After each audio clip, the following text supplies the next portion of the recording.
guys, my name is Kelsey Brumley. This is my submission for the last discussion board. My research paper was on the integration of substance abuse disorder treatment into primary care doctors' offices or facilities.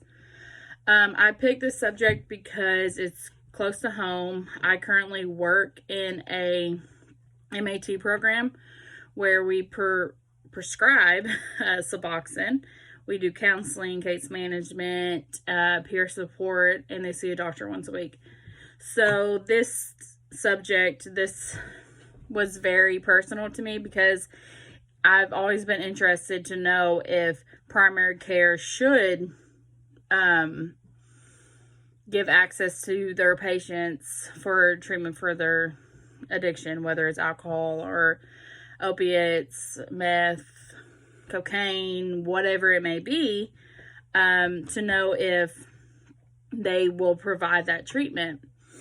So the only thing before I get into my articles, the only thing that I saw that could be a negative to the doctors who have primary care helping with, Suboxone or just addiction in general was if there would be counseling or not. Counseling is a big part in addiction of coming off whatever substances, whether it's opiates, meth, cocaine, weed even, or marijuana, I'm sorry. Counseling plays a huge part in it because the Suboxone is only a little baby piece of recovery.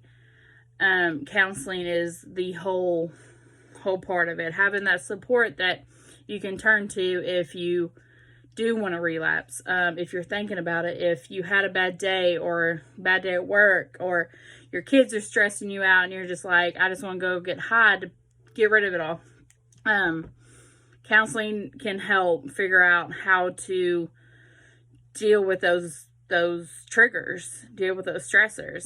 So I believe that to fully be active in your recovery, you need to attend some sort of counseling, whether it's in a different facility from the primary care doctor, or it's in the same place, or if you go to MAT program.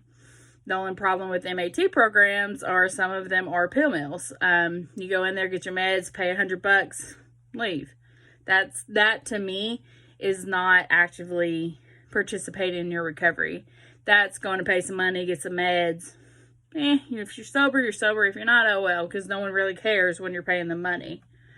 So that's my little spiel on why I picked that subject. I've also found, a bunch of articles to support these findings, but the main article that I kind of kept going back to every time was this article written by Allison J. Ober, and there's a bunch of different authors to go with it, but she was the first one on there. So the title is Assessing and Improving Organizational Readiness to Implement Substance Use Disorder Treatment in Primary Care, findings from a Summit study. So it just states that millions of people deal with SUD, substance use disorder, and don't receive treatment. Delivering SUD treatment in primary care settings could increase access to treatment because most people visit their primary care doctors at least once a year. But evidence-based SUD treatments are underutilized in primary care settings.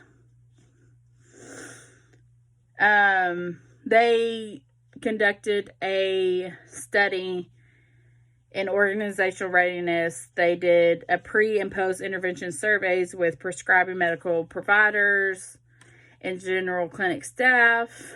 They reported on changes in implementation outcomes, acceptability, perceptions of appropriateness, and feasibility, in intention to adopt the evidence-based treatments. So it goes through and kind of explains the study. If we get back, so it also states that additional work may be needed to prepare primary care providers to treat patients with OUDs and to adopt buprenorphine, naloxone, Suboxone. These results demonstrate the value of incorporating several implementation strategies to build support for implementation of STD treatment in primary care settings. Let's see, go back to the... So basically, it comes out to it can be beneficial as long as the primary care providers are educated about it, that they understand about Suboxone and about, you know, addiction treatment, STD treatment. And I think it's a really good article. It had a lot of good information on it. And